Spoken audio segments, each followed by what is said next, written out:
भगवान ने कही भैया तुमने हमसे पूछा तो हम जरूर समाधान बताएंगे, क्योंकि भगवान कहते हैं यदि कोई आपसे सलाह ले तो सलाह देना ठीक है, यदि कोई सलाह नहीं लेगा और आप सलाह देते जा रहे हैं तो ये आपकी मूर्खता है। यदि कोई आपसे पूछे तो उसको सलाह दो, बिना पूछे सलाह देने की आवश्यकता नहीं है। भगवान कहते हैं अर्जुन यदि तुम हमसे पूछते हो तो हम शास्त्रों में जो बात कही गई है उसी के अनुसार हम तुम्हें बताते हैं। भगवान कह रहे हैं अर्जुन ब्रह्म बंधुर न हन्तव्य आतताई बदाहणा मयि मोहे मामनातम परिपायनुसार।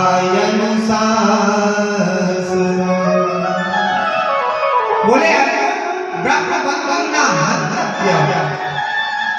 भगवान कह रहे हैं अर्जुन ब्राह्मण चाहे कितना सा भी बड़ा पापी से पापी भी हो पर ब्राह्मण को कभी मारना नहीं चाहिए। ब्रह्म बंधुर न हन्तव्य आतताई बदाहणा। बोले आतताई चाहे कोई भी क्यों ना हो उसको जिंदा नहीं छोड़ना चाहिए। बगल में भीमलादा खड़े थे, भीमलादा ने कही कि तुमने समाधान दिया है या समस्या और बढ़ा दी। बोले एक तरफ कह रहे हो कि ब्राह्मण कोई भी क्यों ना हो उसको मारना नहीं चाहिए, और कह रहे हो कि आतताई भले कोई भी हो उसको छोड़ना नहीं चाहिए। अब इसमें समस्या को कोई मारे में छोड़े तो भगवान कहते हैं भीमलादा अर्जुन को ज्यादा कुछ बताने की आवश्यकता नहीं है, क्योंकि अर्जुन ने गीता सुनी है। अर्जुन के इशारे में सब बात समझ जाता है।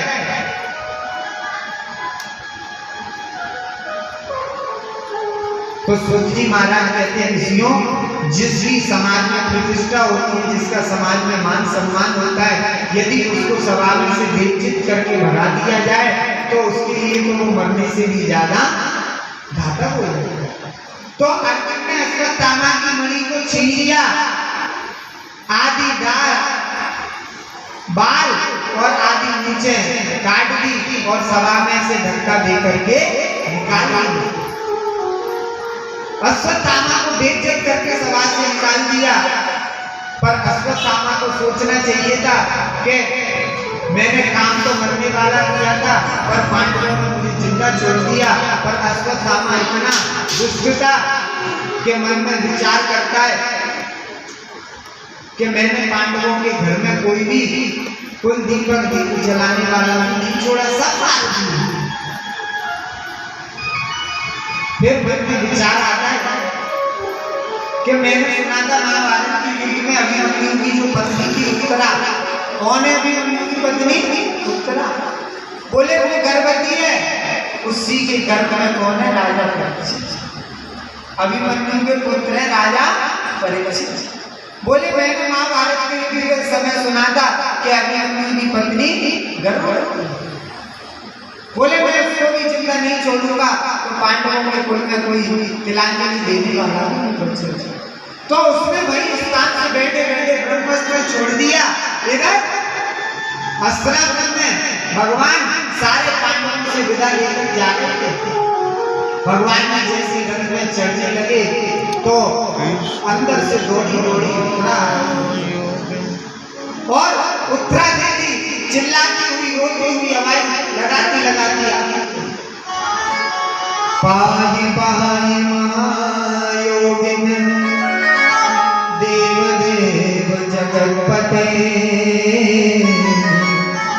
नानं तद्भयं पश्ये यत्र मृत्यु परस्परम्।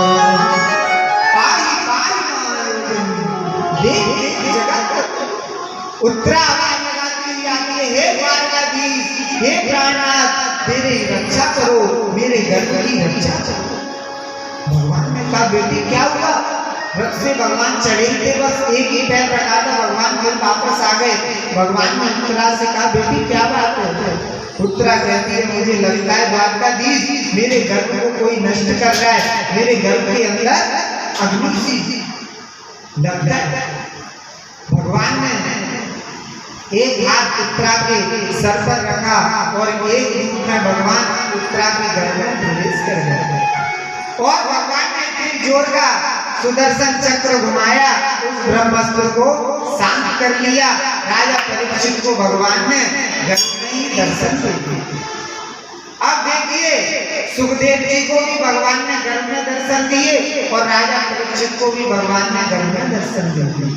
गर्भ में जाकर के भगवान ने राजा परीक्षित के प्राणों की रक्षा कर ली ब्रह्मास्त्र से, जो ब्रह्मास्त्र अश्वत्थामा ने छोड़ा। भगवान कहते हैं बेटी कैसा लगता है? बोले मुझे यह अच्छा लगता है। बोले भागवत का जो वक्ता सुखदेव जी हैं उनको भी भगवान ने घर में दर्शन दिए और भागवत के जो श्रोता राजा परीक्षित हैं उनको भी भगवान ने घर में दर्शन।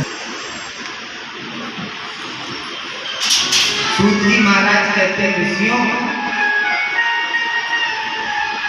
भगवान की ये सब लीला खड़ी खड़ी कुंती देख रही थी। कौन देख रही थी? कुंती बुआ। पांडवों की कौन है मैया? कुंती। अब भगवान उत्तरा से बेटी अब तुम स्वस्थ है। उत्तरा कहती है स्वामी द्वारकाधीश अब मैं बिल्कुल स्वस्थ हूं। आज तो कुंती बुआ से रुका नहीं गया और कुंती बुआ ने भगवान की स्तुति करना प्रारंभ कर दिया। नमस्ते पुरुषं त्वदमीश्वरं प्रकृते परम् अलक्ष्य सर्वभूतानां अन्तर्मय्य स्थितम् वसुदेवसुतं देवं कंसचाणूरमर्दनम् देवकी परमानन्दं कृष्णं वन्दे जगद्गुरुम्। कुंती मैया द्वारकाधीश की स्तुति करने लगी, हे जगत के जगदीश्वर, हे जगत के पालनकर्ता द्वारकाधीश, हे वसुदेव नंदन कंस मर्दन, मैं आपको बारंबार प्रणाम करती हूँ। प्रणाम करने लगी भगवान द्वारकाधीश ने कहा, बुआ आप क्या कर रही हो? आप मुझको भगवान कहती हो, मैं भगवान नहीं हूँ। आप मेरी बुआ और मैं आपका भतीजा। कुंती बुआ कहती है द्वारकाधीश ये बुआ भतीजे वाला चक्कर मुझसे नहीं चल पाएगा, क्योंकि मेरे नेत्रों के सामने जो माया का पर्दा डला था वो हट चुका था। क्योंकि मुझे मालूम है मेरे 5 पुत्रों की रक्षा करने वाले सिर्फ तुम ही हो। कहाँ गौरव 100 और सेना उनके पास, और मेरे बच्चों का बाल बांका नहीं होने दिया तुमने। मेरे बच्चों को लाख गृह में जलाकर के मारने की योजना बताई, उससे भी आपने मेरे पुत्रों की रक्षा की और मेरे पुत्रों को इतने महाभारत युद्ध जिता करके गद्दी पर बिठाया। बोले ये आपके अलावा और कोई नहीं कर सकता, आप तो भगवान हो, आप तो भगवान। द्वारकाधीश कहती है युधिष्ठिर काका देखो बुआ मुझको भगवान बताती है। यदि भगवान बता ही रही है तो चलो मैं भगवान हूँ और भगवान से कुछ मांगा जाता है, आज तुम मुझसे मांग लो। राम जी ने अपने जीवन में कभी नहीं कहा कि मैं भगवान हूँ, पर भगवान द्वारकाधीश ने हजारों बार कहा कि मैं भगवान हूँ, मेरी शरण में आओ तो मैं मुक्ति। बुआ मैं भगवान हूँ, मुझसे मांग लो। युधिष्ठिर जी से कहा, युधिष्ठिर जी ने मांगा कि मैं हमेशा सत्य पर चलता हूँ और सत्य से मैं कभी भी पीछे नहीं। और भीम दादा से कहा तुम भी मांग लो दादा। भीम दादा ने कहा द्वारकाधीश मैं तो केवल इतना ही चाहता हूँ कि खाते पीते चकाचक तुम्हारा नाम लेता हूँ। अर्जुन ने भी भक्ति मांगी, सुभद्रा ने भी भक्ति मांगी, द्रौपदी ने भी भक्ति मांगी, पर क्रांति तो जब आ गई जब बारी बुद्धि हुआ की। भगवान कहते हैं बुआ सबने सब मांग लिया, अब तुम भी तो कुछ मांग लो। तो कुंती बुआ ने क्या मांगा होगा बता, क्या मांगा होगा? कुंती बुआ कहती है द्वारकाधीश, विपदा सन्तु न शश्वत तत्र तत्र जगद्गुरो भवतो दर्शनं यत्स्यात् पुनर्भव दर्शनम्। बोले हे द्वारकाधीश, यदि मुझे कुछ देना है तो आप मुझे विपत्ति पर विपत्ति दे दो। क्या दे दो? विपत्ति। भगवान कहते हैं बुआ तुम विपत्ति मांगती, मैंने जितना तुम्हारे बारे में बुआ जानता हूँ तो तुम्हारे जब से जन्म हुआ है, जन्म से लेकर के अभी तक तुम विपत्ति दुखी दुख झेलती हुई आ रही हो। जब थोड़ा सुख का समय आया तो तुम विपत्ति मांगने लगी। कुंती बुआ कहते हैं ये द्वारकाधीश, ऐसे सुख को लेकर मैं क्या करूंगी कि जैसे थोड़ा सा सुख आया और तुम मुझे छोड़कर जाने लगे। सुख के माथे सिर पड़े जो हरि हृदय से जाए, बलिहारी बाग दुखी जो पल पल नाम जपाए। द्वारकाधीश ने ऐसे सुख को लेकर क्या करूंगी कि जिस सुख में तुम मेरे साथ नहीं हो, इसलिए मुझे तो हमेशा विपत्ति रहे, जिससे तुम मेरे पास तो रहोगे। जब कोई नहीं आता मेरे श्याम आते हैं, जब कोई नहीं आता मेरे श्याम आते हैं, जब कोई नहीं आता मेरे श्याम आते हैं, जब कोई नहीं आता मेरे श्याम आते हैं। मेरे उठ के दिनों में तो बड़े काम आते हैं, मेरे उठ के दिनों में तो बड़े काम आते हैं, कोई नहीं आता जब कोई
द्वारकाधीश मुझे तो आप दुख ही दुख देते हैं, पर भगवान ने साथ मना कर दिया, बुआ मैं तुम्हें दुख देने वाला नहीं हूं, और कुछ मांगो। कुंती बुआ कहती है अगर दुख नहीं